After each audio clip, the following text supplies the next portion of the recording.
And the question is as follows. Is there reason to expect that the new Modi government in India will bring even more conflict with Pakistan, given Modi's personal history for supporting Hindus in apparent opposition to Muslims when he was governor of Gujarat? So what's your assessment of the Modi government in India and more generally Pakistan's relations with India? All right, so there's two pieces of this puzzle. So one is the India-Pakistan relationship. Now, under Manmohan Singh, Pakistan could pretty much do anything, and Manmohan Singh wasn't going to act. I mean, Manmohan Singh just kept taking it and taking it and taking it. This government's not going to do that. Ajit Doval, who is the National Security Advisor, I'm a personal fan of Ajit Doval. He's actually from the spook side of things. He's not a politician. He's a spook. He's a covert operator. He knows how these Pakistanis work, and the Pakistanis know who he is, and they're afraid of him. In fact, they've made this really fabulous film about Ajit Doval, and they call him Ajit Doval. So I highly recommend that, and it's on YouTube is outlawed in Pakistan. It's Daily Motion, which is the video service provider that's legal in Pakistan. So on the bilateral issue, Pakistan already got a taste of what this government's not going to put up with. So when the shelling began in Kashmir, the Indians moved it south across the international border, which is a really important escalation. And the Indians just said, we're not taking it. We're just not going to take it. And they basically gave the Pakistanis what the Pakistanis had coming.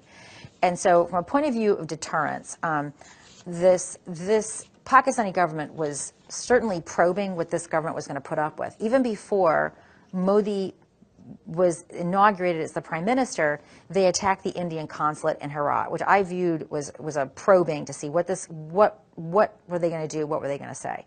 So I think I think it's actually possible that the Pakistanis on a bilateral issue, in terms of the India-Pakistan relationship, might be less aggressive because this government's not going to put up with it. But here's where Modi has a big problem.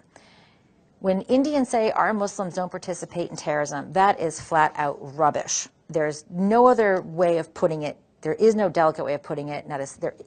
Lashkar-e-Taiba, whoever operates in India, requires Indian support. There is the Indian Mujahideen, which is an indigenous group that's, of course, nurtured by Pakistan's Lashkar-e-Taiba, among others. And this is where Modi's relationship with India's Muslims is a problem, because this does create recruiting opportunities for India's domestic terrorist organizations. And unlike a Lashkar-e-Taiba attack like we saw in 2008, where the return address was clearly ISI, when the Indian Muj conduct an attack, there's a lot more plausible deniability than there is with Lashkar-e-Taiba. And this then comes down to, how will a Modi government choose to respond to an Indian Muj attack? Will they choose to deal with it as a domestic issue, or will they choose to make it a bilateral issue vis-a-vis Pakistan? And by the way, there are political opportunities of treating it as a bilateral issue. I don't know if you guys were paying attention a few months ago.